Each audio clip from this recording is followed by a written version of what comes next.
નમસ્કાર વિદ્યાર્થી મિત્રો, આજે આપણે વાત કરીશું બીકોમ સેમેસ્ટર 1 ના જે વિદ્યાર્થી મિત્રો છે તેનો એક સબ્જેક્ટ આવે છે બિઝનેસ અકાઉન્ટિંગ 1। તો તેની જ આપણે ચર્ચા કરવાની છે। ખૂબ જ મોસ્ટમાંથી મોસ્ટ આઈએમપી પ્રશ્નો આજના વિડીયોમાં તમને આપવામાં આવેલા છે।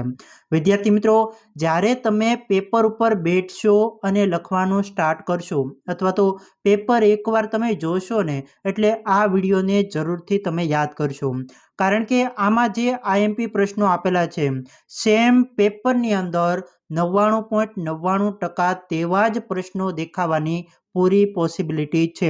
એટલે આ વિડીયો દરેક વિદ્યાર્થી મિત્રોએ અંત સુધી જોવાનો છે। તો મિત્રો, શરૂઆત કરીએ આપણે। તો પહેલો જે પ્રશ્ન છે, તો ખાલી જગ્યા રોજનું કાસું સરવૈયું નીચે મુજબ પૂરું પાડેલ છે, તે પરથી તેમના વાર્ષિક હિસાબો તૈયાર કરવાનો પહેલો પ્રશ્ન તમને પૂછાઈ શકે છે। એટલે આ ખૂબ જ આઈએમપી પ્રશ્ન છે।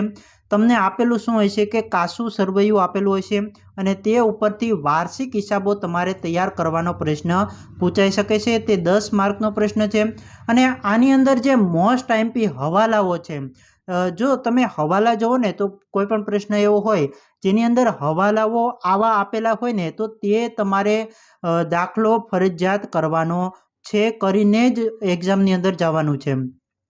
તો કેવા હવાલા? તો વ્યાજ ગણો તેવું હવાલાની અંદર આપેલું હોય અને ઘસારો ગણવાનું, એટલે કે વ્યાજ અને ઘસારો ગણવાના હવાલા જે દાખલાની અંદર આપેલા હોય તે તમામ દાખલા મોસ્ટ આઈએમપી છે, તે આવવાની પૂરી પોસિબિલિટી છે।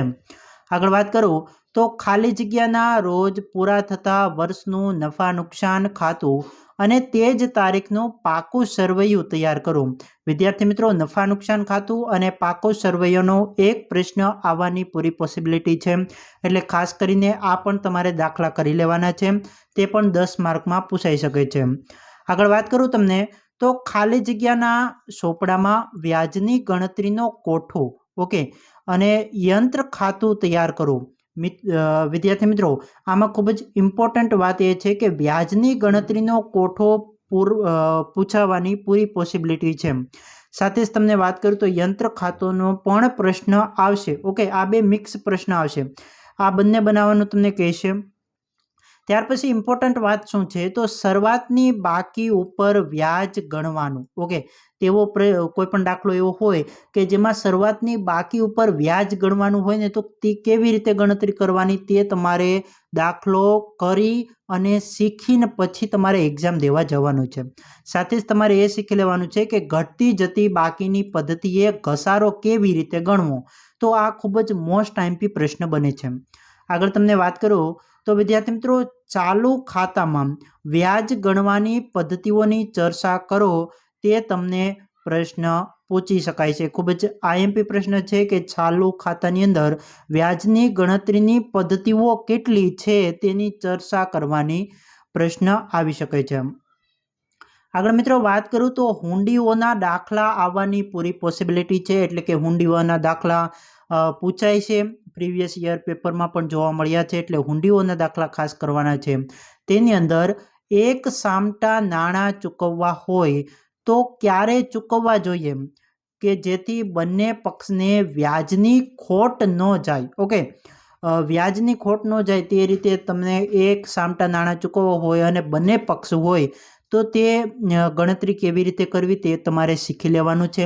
ત્યાર પછી જો કુલ રકમની એક હુંડી એક માસની લખવી હોય ને તો ક્યારે લખવી જોઈએ તે પણ ખૂબ જ આઈએમપી બને છે, એટલે આ ખાસ કરીને આ તમારે જોઈ લેવાનું છે। આગળ વાત કરું તો આમનો જ લખવાનો એક દાખલો તમને પૂછાઈ શકે છે, જેમાં દાખલો એ રીતે આપેલો હોય અને તેની અંદરથી આપણને આમનો જ લખવાનું પૂછી શકે છે। ત્યાર પછી મહેસૂલી અને મૂડી ખર્ચની ફાળવણી દર્શાવતું પત્રક તૈયાર કરો, એટલે ખૂબ જ આઈએમપી છે મહેસૂલી અને મૂડી ખર્ચની ફાળવણી દર્શાવતું પત્રક।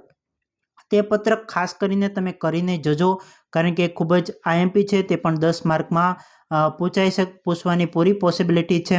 આગળ વાત કરું તારીખ ખાલી જગ્યાથી ખાલી જગ્યા સુધીની સફરની માહિતી નીચે મુજબ આપી છે, ઓકે, સફર જે મુસાફરી કરી હોય તો તેની માહિતી આપેલી હોય તો તે પરથી છે ને સફર ખાતું તૈયાર કરવાનું તમને પ્રશ્ન પૂછાવાની પૂરી પોસિબિલિટી છે, એટલે ખાસ કરીને આ તમારે કરી લેવાનું છે.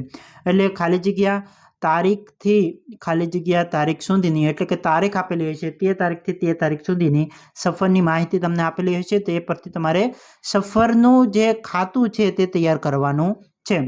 વિદ્યાર્થી મિત્રો, આજના વિડીયોમાં બસ આટલું જ. આ વિડીયો તમને ખૂબ જ ઉપયોગી બનશે આવનારી એક્ઝામ માટે, એટલે ખાસ આ વિડીયો તમે જોજો અને સાથે સાથે તમે જોજો કે કયા કયા દાખલાઓ ગણવાના છે, કયા કયા આઈએમપી છે.